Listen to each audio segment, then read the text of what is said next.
Dumelang, welcome to another episode of Azania In Therapy.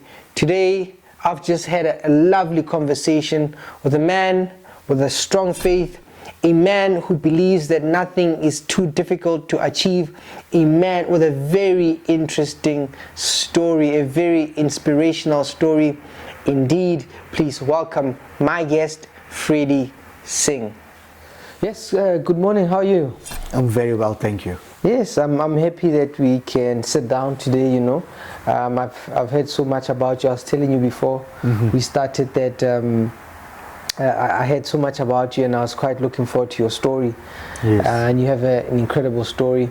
Maybe before we get into your story, maybe a little bit about yourself, you know. How do you typically introduce yourself? What are you known for? Well, my full name is Fredrick, known as Fred. Yeah. And I'm just a walking miracle. Yeah. And I give God all the praise because I am where I am today is because of Him. Yeah. And there's no doubt about that. So I mean, so it's a powerful faith story about where you've been. Yes. Maybe then, take us there. Your story. Where did it begin? You know? It all started in August 2022. Yeah. It was just a normal day. Going to work, getting back, and then all of a sudden, one morning, I just felt I'm not doing well. Body was starting to get into pains and stuff. Contacted my doctor, told her, listen, this is a story, I'm not feeling well. Excuse me, sorry. Then she says, please go and do a blood test and we take it from there. Follow the instructions, drove to drop my wife off at work. That was my normal routine. Dropped her off. When I did the blood test, drove to my offices in Joburg, and still not feeling well. Got there, did my day's job. Second day in as well. And then she phones me and then she says to me, but where are you? And this is on a Wednesday. And I said, I'm at the office. She says, listen, I have booked you a hospital bed immediately. I need you now. Is this the doctor? This is my doctor, my specialist. Because you took some tests and then now, after you go and they checked, they found something. She says, but where are you? I said, no, I'm at the office. She says, I booked you a bed. I want you immediately in hospital. This is life and death. And me not taking this to head.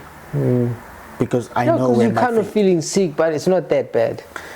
And I phoned my wife. I told her, listen, this is the story. The results came back. The doctor was admitting me in hospital. But we'll see what happens. No problem.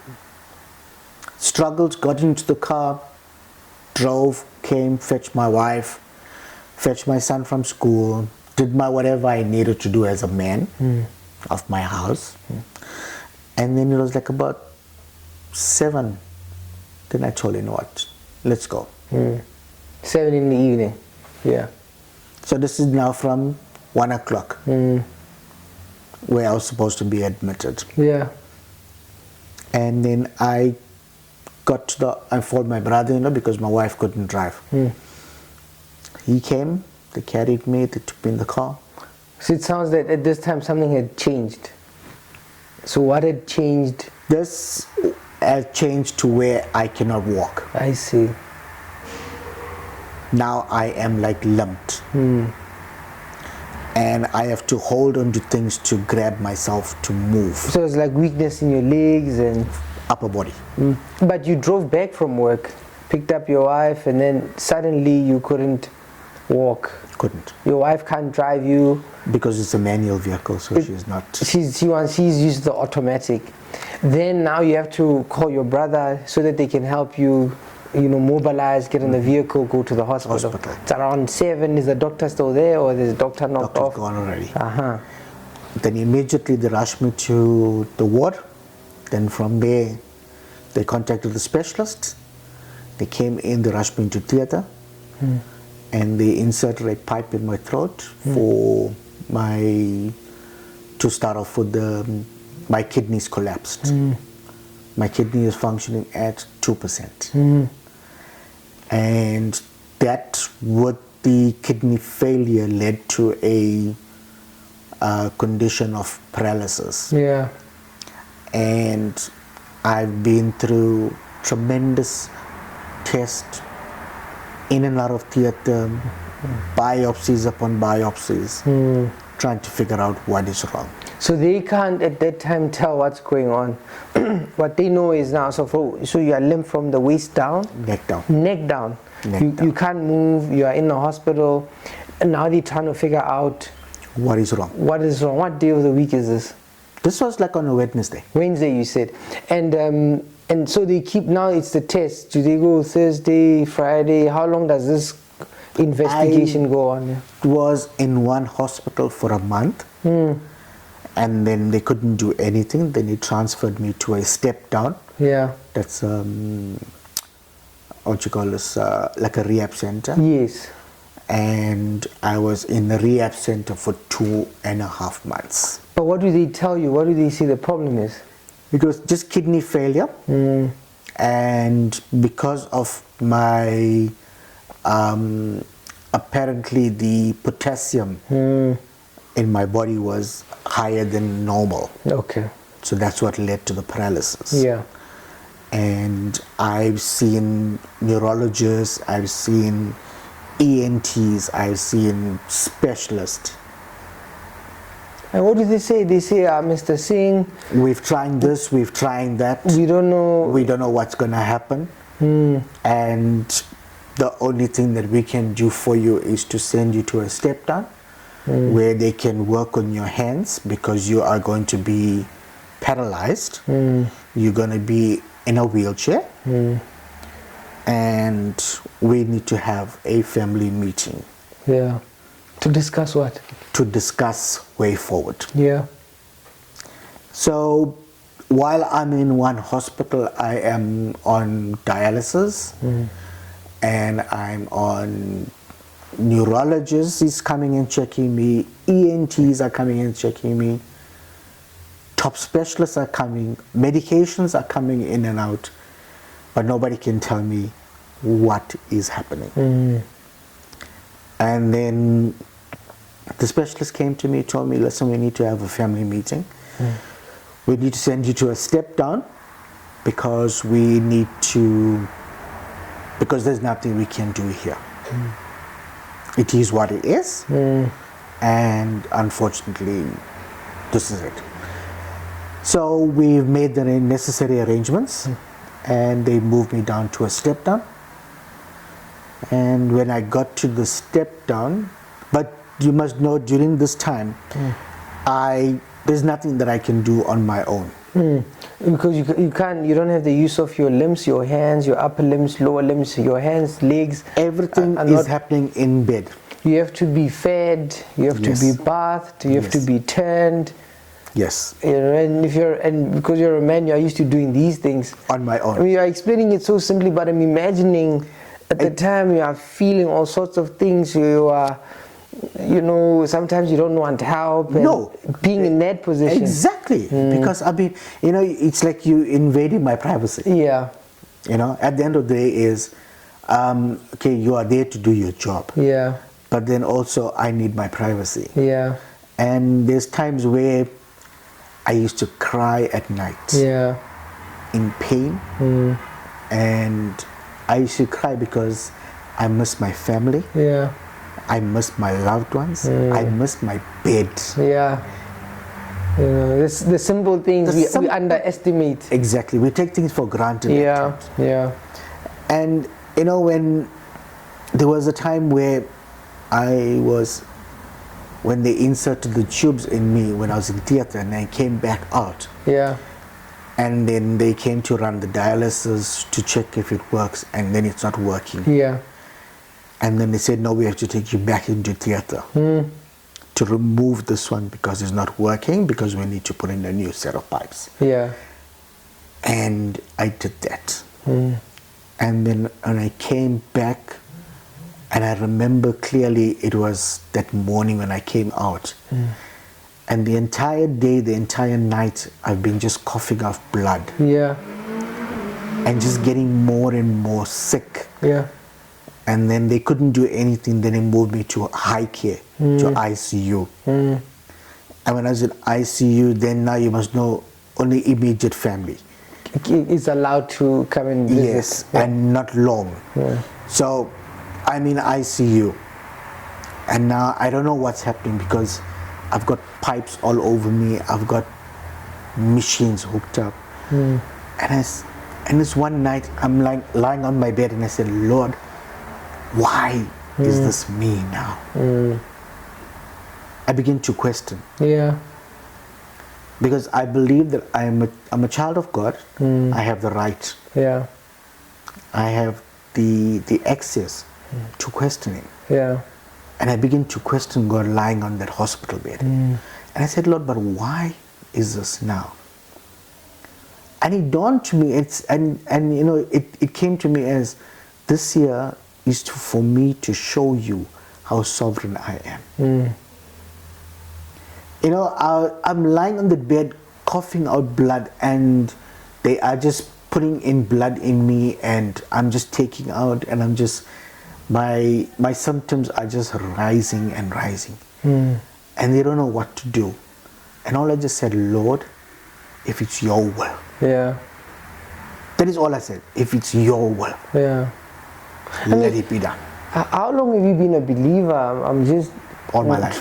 Try. So maybe tell me that, and we're gonna get back to this, because I've given my life to the Lord at the age of 13, and I've been baptized at the 18 years old, and I've been a strong believer. Since then. Because I'm imagining when you're in that position, then your faith is tested. And asking how long it was, because I'm imagining, you know, do you have answers? You've got lots of questions. And I'm even imagining that somebody in that position can even say things like, take me. Exactly. I mean, did that cross your mind? It did. Yeah. At one stage, I said, and then when I went back and I thought, and I said, but I have a 10-year-old son. Yeah. I have a wife. I have all these dreams and these achievements that I need still to get.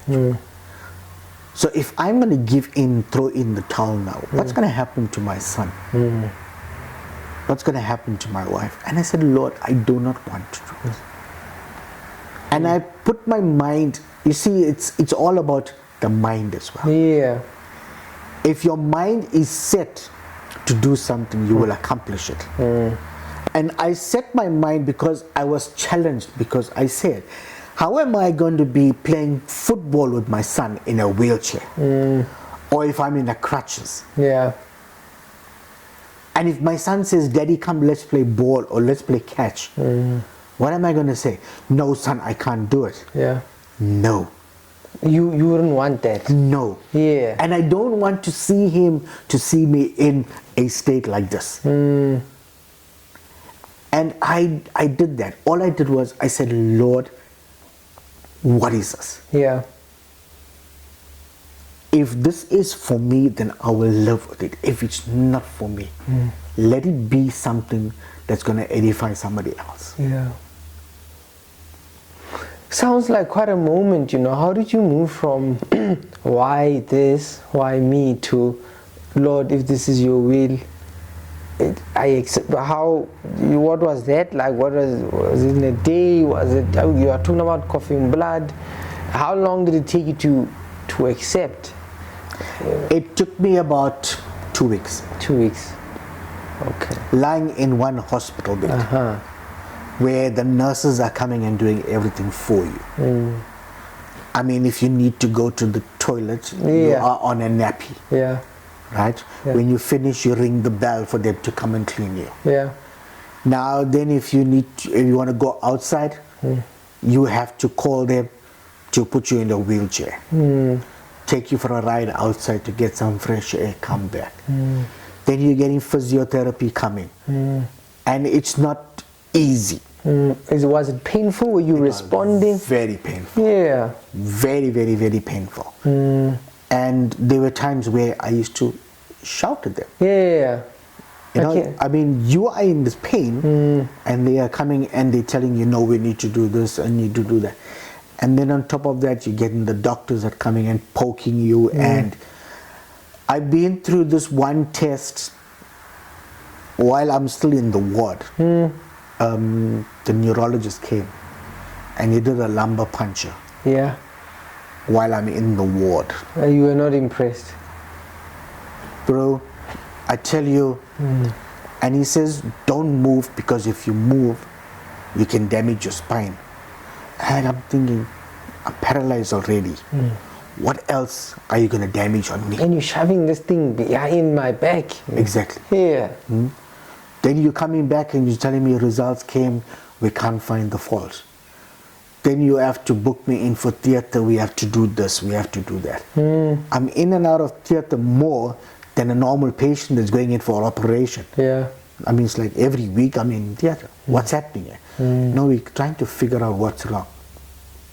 Yeah, but you are drawing bloods, you are doing biopsies upon biopsies, you are doing test upon test. And we need to find a result here. We need to find something concrete. You know, at the end of the day is, what is it? No, we can't tell you. We don't know yet.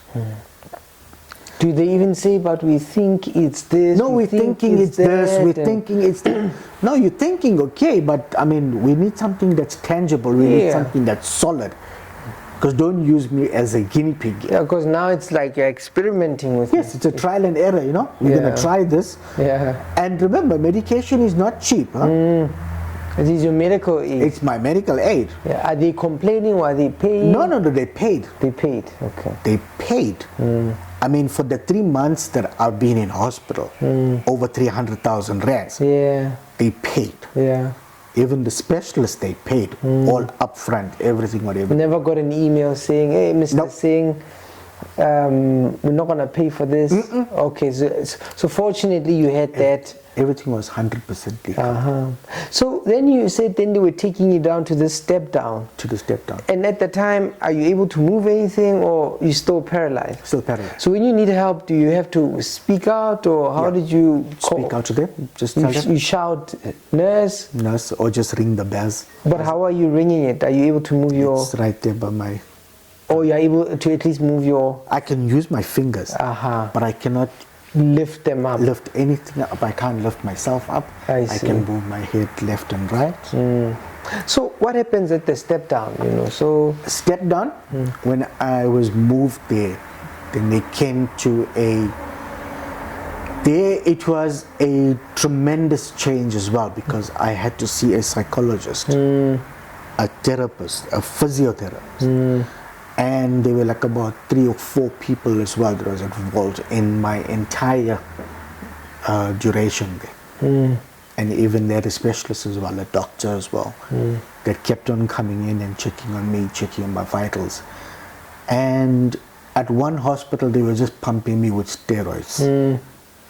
And it was pushing up everything else in my blood pressure, my sugar, diabetic. My blood pressure was just shooting up, my diabetes was shooting up. They were trying to figure out whether I'm eating anything. I said, listen, I'm not eating anything that's not supposed to. Yeah. I'm eating your guys' food over here. And yeah, but we need to figure out. I said, listen, the steroids that you're giving me, that is what's pushing up everything. Yeah, but you know, the doctor prescribed this, we need to. I said, well, you'll need to balance this now. Because you can't tell me that my BP is high and you can't control it, but you don't know what's happening. So we carried on playing a balancing game until we lowered the steroids. And then the physiotherapist came in and she started, you know, she says, we're going to work on your hands because we need you to move around, you know, with your hands for your wheelchair. So I said, wheelchair? She says, yes, because you're paralyzed. You're going to have to get in and out of the wheelchair. We're going to have to train you for this. No problem. Okay. First week in the step down, they were just giving me the runs of what's happening, what's going to happen, how long I'm going to be there, and the therapist, whether my medical aid is going to pay the full amount. I said, listen, we need to find out all these things first. If not, I go home. Because you've had enough at the time. No, you don't want any more experimentation, anymore. We don't know what's going on. You just help me out or let me let me go home. Just let me go home. Yeah. That's all. If you say I'm going to be in the wheelchair, that's my fate. I take it. I'll take it. Yeah. So just prepare yourself and tell me what's happening. And then we had a family meeting and they called my wife. They said, no, listen, this is the story. Your husband is going to be paralyzed. These are the adjustments. And they had trained her on a lot of things. A lot of things. They had to train her. They had to train her to help me to get in and out of the car, in and out of the bathroom, in and out of the toilet if I needed to go out of the bed. So there's a lot of things that she had to also learn. She was more, yes, she had to learn as well. And there were times where I could see that where she was emotionally trying to be strong. Yeah. But you could see that it's impacting her tremendously. Yeah. And even on my little one as well. But God, when I remember in the step down and they said, no, we need to order your wheelchair. And she brought, it's like you're going and buying a motor vehicle. She's bringing all these specs, off. This is the seats that you'll be needing. Yeah. This is how you'll need to remove the wheels if ever you need to. This is where you need to put this. I'm like, God, do I really need this?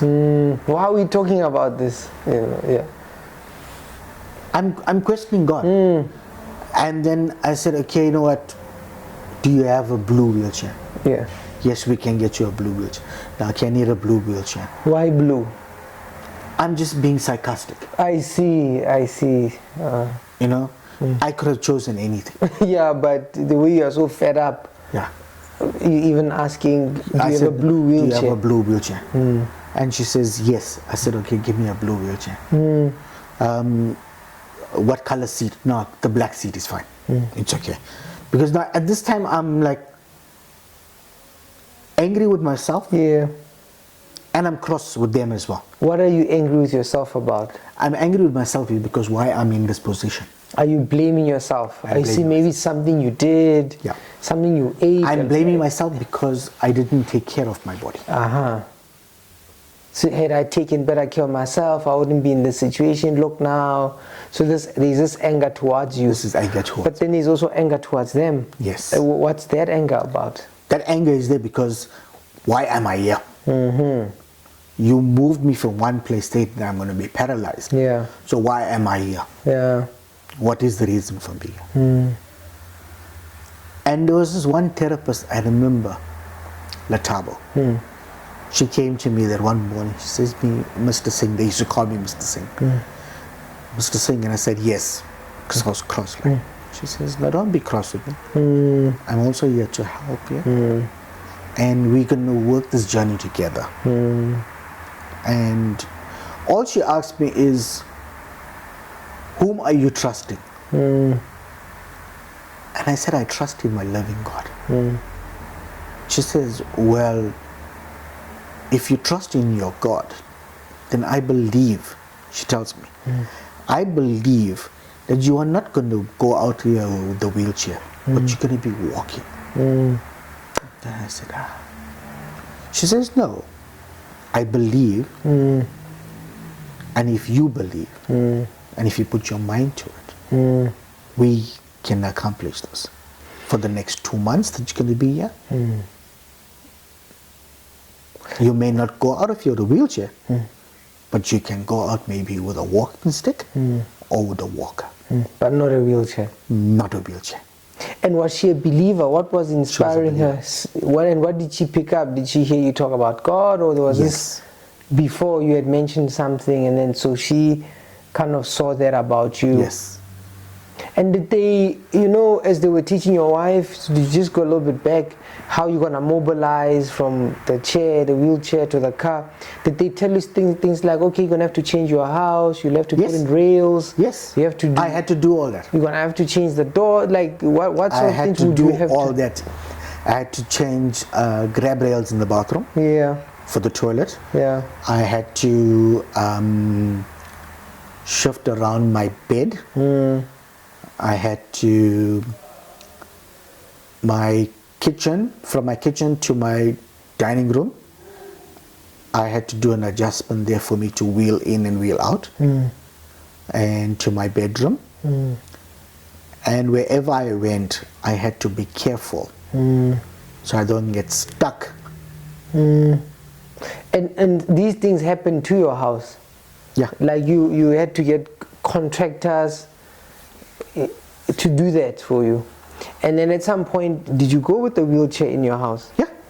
And when I used to have weekends away. Oh yeah, so weekends away, they fetch you. My wife used to fetch me on a Friday afternoon, and then Sunday evening you bring me back home, back to the hospital. And I used to go to home with the wheelchair. I used to go to the malls. Yeah. Just to, familiarize yourself, get the feel, of this is it. This is where I'm gonna be. This is how I need to adjust myself. Is there a moment where you maybe fell or went to the mall and somebody was staring? Oh yes. And how did you adjust to all that? The irony of it is, I mean, one day you walking into the mall as a normal person. Yeah. And then a week after that or a month after that, here you are in a wheelchair and you're wheeling yourself into a mall. And then people are like, hey, what happened? Are you okay? What's happening? Why are you in a wheelchair? I mean, I saw you just recently and now you. And then now you have to relate the story as to what happened. How you got in this position? Is family calling? Do friends come in? Are you open to it, or you wanna just not, be by yourself? There was a time where I wanted to be alone. Yeah. And there were times where I needed family, and I needed lots of them. There were days where, just leave me alone. There were days when I said, no, I just want to be alone. So there were these ups and downs, and there were moods, in a sense where, these are the things I used to do myself. Yeah. Now I need somebody else to come and brush my teeth, or wash my face, or brush my hair, or give me a shave, cut my nails. Yeah. That's all that was happening in hospital. My wife was shaving me. The nurses were giving me a bed bath. The best was when I could sit up. Yeah. And then I was in the wheelchair, and then I told the nurse, please, can you wheel me in? I want to have a shower. She says, what? I said, no, please, can you wheel me in? So I can just stand under the shower. Or sit in this wheelchair. In the shower. In the shower. She said, but why? I said, you don't want to know. I miss this. And then she says, but I'll have to get permission. I said, get your permission from the doctor. But this is what I'd like. This is what I want. Please. And then the therapist came in and she put me in the wheelchair, and then she says, doctor's orders, we can take you into the shower, but you're only going to be there for 2 minutes. I said, 2 minutes? She says, unfortunately, it's 2 minutes. No problem. Yeah, and then the therapist moved me into the shower. And then I was under this hot shower, and it felt awesome. Felt good. After this, like 3 months? No, this is like after 2 weeks. 2 weeks, in the shower. And then I felt nice. And then I said, got myself nice shower. Came out, and then they changed me, everything. They put me back into bed. And then, during this time, I'm just lying there and I'm saying, God, but why? I've got these questions and I need answers. And God is always telling me is that this is my signs, what I am going to do for you. Yeah. And when my therapist, my physiotherapist, I remember this one weekend I was going away, and then she told my wife that if he falls, which he is going to fall, do not rush to his aid. Allow him to do what he needs to do on his own, unless he's bleeding. You attend to him. If not, you allow him to do what he needs to do. He's been trained what to do. He's been trained how to wake up. You just need to make sure that he's not bleeding. And I remember once I was getting off my bed onto the wheelchair. Yeah. And I slipped. And my wheelchair fell on top of me. And my wife heard that and she ran. And then as she ran, I just said, stop. She says, but are you okay? I said, no, I'm fine. Managed to get myself onto the wheelchair, wheel myself out, and then my next fall was in the house as well. So in order for me to get my strength and to get my mind to say, you know what, this is not what I want, I had to fall and to get up. And quite a few times it happened. And I did that. Even in the shower, in the bath, I fell. I got up because I needed to do things. Yeah. I mean, imagine you're learning now to put your own pants on, socks, shirt. Things you did easily. Easy. Yeah. Now you have to learn how to do those things. And I began to do that. And then she started getting my hands. This is the physio. The physio. And what's motivating you now? Is it now back to Letabo? Letabo. And when she asked, who do you trust? And is all this happening before or after? This is all now happening before, when she asked me, who do you trust? Do you believe that you can walk? And then when she said that, do you believe? And I said, I trust in God. Yeah. She says, you came in here with a wheelchair, but with a stretcher. But I believe, she tells me, I believe that even if you are walking out here with a walking stick, you will walk. But you need to put your mind to it. And that is when she told me that, I cleared every negative thought from my mind. But what was it about what she said that, got you there? Because it sounds like, yeah. She sort of like, what can I say?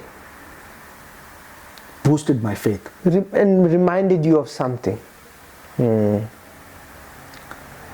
She reminded me that, would you want to be sitting in a wheelchair and playing ball with your son? Yeah, which was very important to you. Yes. Or would you want to go to the beach in a wheelchair? Or have your wife drive you around? No. There were questions There were things where she said, listen, this is what it's going to cost for you to adapt to your vehicle. This is what it's going to cost for you to adapt to this. And I'm saying, God, no. I said, no. I said, Lord, I am putting my trust in you. So you start, believe. You say you clear all negative thoughts. All negative, where they were, I was told that I'm never going to walk again. Yeah. I cleared that out from me completely. I said, I'm going to do it. And then what starts happening to your life then? As I'm with the physiotherapist, she's like working on my hands. Yeah. She says, I'm going to strengthen your hands so you can Mobilize, move with the wheelchair. With the wheelchair. Hold a pen. Or do your computer work. Although you're paralyzed, don't take it as an illness. She says, paralysis, although it's a sickness, but don't take it as an illness. Don't say it's okay, this is it now, this is the end of life. No. Yeah. There is so much to it. And she began to challenge me. Yeah. Daily. I mean, 3-4 hours a day, she used to challenge me. And one Friday afternoon, I remember, I told her I'm going home for the weekend. She says, yes, I know. I've arranged it. Be careful. And when my wife came to fetch me, she's asking me, but firstly they have to ask you, what type of car do you have? What's the height of the vehicle? We need to measure the height of the vehicle. And I said, measure the height of the vehicle? For what? Says, yeah. I'm trying to put things in. She says, it is very important because we need to know if you happen to fall, what's the height you're going to fall from? So I told her, you know what, my wife is coming to see me, you can have a look at my vehicle and you can determine from there. And they had to put things into place for the height of my vehicle, for me getting in and out of my bed, in and out of the toilet, grab rails I needed to have into the house. So there were a lot of things that I needed to do. But she came up and she says, if you want to drive, we need to adapt your vehicle. But you are not going to drive for the next 8 to 10 months. I said, okay, no problem. And the first weekend went home, and then the house is full. People. Oh, a welcoming party. People are coming in, people are going out, visitors are in, visitors out. And then there was one time where I told my wife, please, I need to be alone. Yeah. She said, but you got so much of people. I said, I need to be alone. This is just a bit too much for me now. Because it's like, every time a new family comes in, you have to reiterate the whole story. Yeah, what happened? You must retell the story. And I told her, I just need to be alone. I wheeled myself out from there, went into the garden, under the tree, I just sat. And I just thought to myself, but why? I kept on questioning myself, why? Why? And even coming back to the hospital, the weekends out, weekends in. And then this one Sunday afternoon, my dad-in-law, my father-in-law, was telling me, I have the sense that within this week, you're going to start maybe just to walk a little bit. I said, old man, what are you talking about? Yeah, don't play with my feelings. Yeah. Yeah. Don't tell me things that, you know what, it may not happen. And the Monday morning, my therapist come and she says, Mr. Singh, let's go.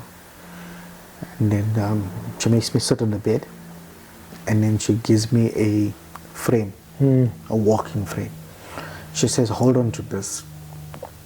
So I grab it and I pick myself up. And I stood like for about 10 seconds. Then she says, sit. Then I sat. Then she says, okay, let's try something else. So I stood up. She says, okay, now move your 1 foot. Now this is after 3 months, huh? She says, move your 1 foot. So I dragged it. She says, okay, move the other one. And I dragged it. And she says, wait, okay. Now hold the frame and drag yourself. And I did that. First steps, 2 steps, 3 steps. And then she says, okay, now put more weight onto your upper body. And within that 10 minutes of me from the time standing up to holding the frame and a couple of steps, she says, now you are strong enough in your mind to start walking. And I took my phone out and I gave it to the helper. I said, please video me what I'm doing now, because this is after 3 months. And he took a video. I took my first 10 steps, still with the frame. And then she says, okay, take a rest, we'll do it again. The next 10 steps, and the next 10 steps, and the next 10 steps, and the next 10 steps, back and forth. And then she says, now you're still going to use the frame because you need your body support. Let's walk around the corridor. Now imagine for 3 months not walking, now I'm walking around the corridor with the frame. I walked, I came back. She said, but you're tired now, go and rest. Sat back in the wheelchair, they wheeled me up. I sent the video to my wife. She cried and she phoned me back. She said, is that you? I said, yes. She says, we thank God. And I said, I thank God because of this. Is a miracle. Reports came back, I'm paralyzed. But here, I am walking. I walked out of, when I was discharged, I walked out with my walking sticks. I was told that I would never be behind the wheel for the next 8 months. On the 16th of December, I jumped behind the wheel of my car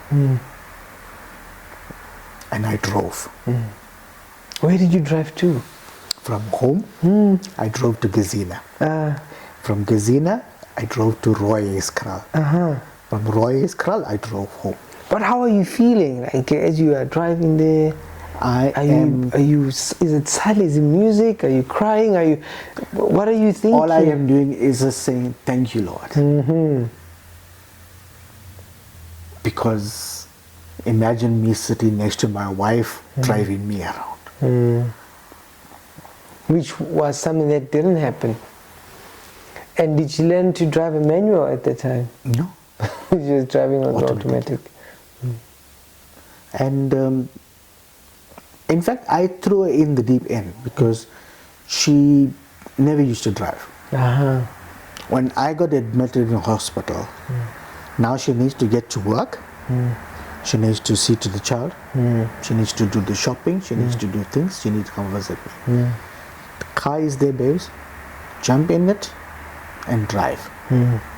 Yeah, but I haven't driven it in a long time. No, you drive, don't worry. So it was an adjustment for everyone? Everybody. You, wife, son. And work? What's happening? They give you an extended leave? Are you having drama there? I thank God for my job. I mean, for the 3 months that I was not at work, I had my full salary. They were taking care of my wife and making sure that she was emotionally taken care of. My company made sure that whatever needed to be done was done. I had my colleagues that took over from where I left off. They covered for me, and I had just support. Yeah. I had support, and even when I was the social worker from the step down, was in contact with my company all the time, giving them reports as to my progress. And the office, they had to adapt as well. A wheelchair ramp. They had to get a wheelchair ramp. My office desk had to change. Then they decided, no, it's better for me to work from home. So I was just working from home up till even now. I only went back to the office 3 or 4 times a week. Now I go to the office. I still work from home. And when did you sort of now gain full mobility, being able to walk? And 2023, I'd say I've given up the crutches in March. So one day I just woke up. The crutches are next to me. yeah. And then I just put my feet down, and then I stood up, and then I took 3 or 4 steps without the crutch. And then I said, no, I can do it. And I held a wall, walked down the passage, walked back up 3 or 4 times. And then I decided, no, let me try without the hole in the wall and see. And I did that. So little by little, you challenging yourself, pushing yourself. Did you get to a point where you could jog a little bit? Yeah. Run a little bit? Run a bit. Yeah. Yeah. And after all, after this journey, what stood out for you? How has this impacted your life and how you feel about your faith and My faith in God has grown more. In a sense where what could have happened didn't. I mean, I could have, like I said, I could have been in the wheelchair. But God saw it fit for me not to be in the wheelchair at this time. Yeah. He saw it fit. Yeah. And through this journey, it has opened my eyes to see we take things for granted. Yeah. Little things like taking a shower, being able to brush your teeth, wash your face, go to the restroom. On your own. On your own. On your own. There was a time where we went into a restaurant and I was in the wheelchair. And sometimes you are happy because you get preferences. Park right in front of the restaurant. You get first access to whatever. And then I said, but Lord, what about the others? They also deserve this preference. And I was sitting in the restaurant and we're having lunch. And then the waiter comes, are you okay? Like they always check up on you. Yeah. Is there anything else we can? And I said no, but when I walked in, came in there once, I wasn't taken care of how I am taken care of now. Now, yeah. Did you have to wait for this? Yeah. I mean, I wasn't told like, no, I can park over here. I was told to park over there, But here I am getting preference. Yeah. I do not need that. I don't want this to be standing in the queue, or not standing in the queue. Yeah. You want to stand in the queue? Yes. I want to, if I'm in my crutches, I want to be in the queue. Yeah. I want to follow others because I do not want the preference.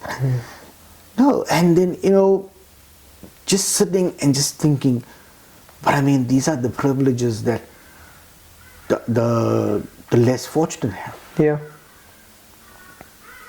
And you don't want to be less fortunate. No. Yeah. I've got the ability. I have the strength. I mean, I've been given the stickers to where, if I park, where I must park. These are the toilets that I need to use. Yeah. Why? I'm human.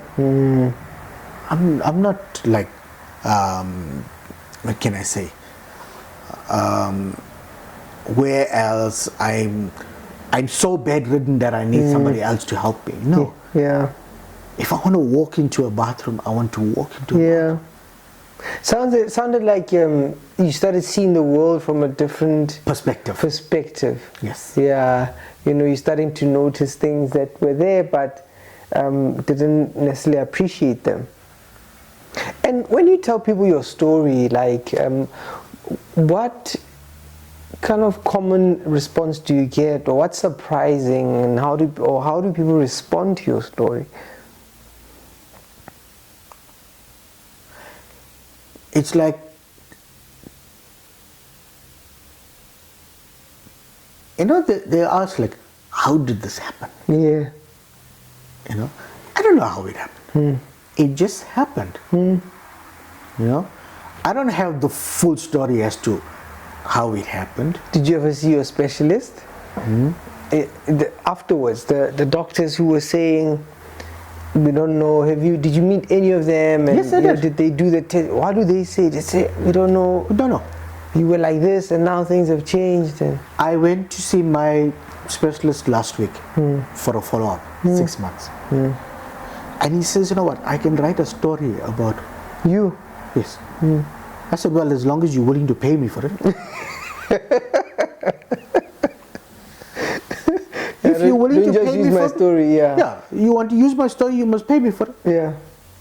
He says, but I haven't seen anybody else like this. I mean, I saw your condition when you came in.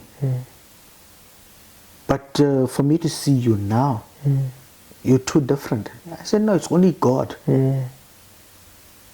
And he says, but your faith. I said, no, it's my faith that was increased daily while lying here in hospital bed. And I was challenged. I was challenged. And where I am today is because I challenged. Yeah. I challenged my faith. Yeah. In God. It's quite an incredible story. What a powerful story you have, And maybe just closing comments for if you can remember that place you were, where you were, emotional, thinking that there's no way out. If somebody is in that kind of space, what would you want them to, remember? All I can say is put your trust in God. And don't lose hope. Renew your mind. Because the things that you used to do, you want to do them. You don't want to adjust to something that you are not going to be able to do again. I mean, there were challenges where times where I said, you know what, I've received this report, I'm going to live with this report. No. There were changes that I needed to do. There were changes in my dietary. There were changes in my eating. In everything that I did, there had to be some changes. And drastic changes.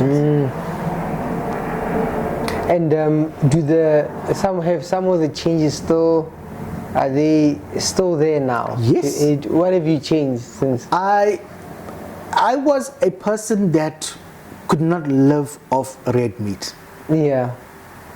If I don't have it every second day. You liked your beef. I love my beef. I love my steaks. But all of this too much of a good thing is no good. Yeah. And I had to adjust tremendously. Even having vegetables, doing a lot of research. That was the most important thing. Was to where I am today was because of the hard work and the research. I mean, things that I've started researching now and applying it. I'm even applying it to my son. Yeah. Because I do not want my family to go through What you went through. what I went through. Yeah. Or even those that are listening to this, or even my loved ones. Change the way we do things. It'll prolong our lives. Yeah. It will definitely. You know, when you're growing up, your mom says, eat your greens, eat your vegetables. You're like, nah, they don't taste good. I don't want that. Yes. Give me some sugar. Give me some sweets. Give me some cakes. You know. Yeah. And you know, with research comes a lot of knowledge. Yeah. And applied knowledge is good. Yeah. And today where I am is because I've decided to apply that knowledge. Yeah. And I thank God for the will power that He's given me. Yeah. Otherwise I could have just said Given up. Given up. Last question for me. I mean, did you ever go back to the step down center and for them to see you? I wanted to so many times. Yeah. But I've never made a turn there. Yeah. But I will. Yeah, I think it would be a nice. It's going to be something awesome. Yeah, for them. It would be Yes. a very nice gift for them. Yes. To see you walk. A lot of people, you know, underestimated me. Even with my work, you know, people come and you work with them, and then they sort of disappear. Yes. And they are fine, are they not fine? But it's always wonderful to see somebody you are working with and thriving. It just makes you feel like, wow, you know, I'm doing something, and but it's good. It's good when people give you that kind of feedback. Yeah. Now I would love to. I must make an appointment and go. Yeah. And see my colleagues there. Yeah. Yeah. Definitely I will. Yeah. Yeah. Mr. Singh, thank you very much for this lovely conversation. I appreciate you taking the time and sharing so gracefully about your story, you know. No, we just thank God that, you know, He's made it possible for me to be here. Yeah. You know, and to just give Him all the praise, all the glory, because of His grace over my life. And you know, it's because of Him. Yeah. I am where I am today. Yeah. And I just thank Him. And I thank you for the opportunity as well. Thank you very much. Thank you.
with you.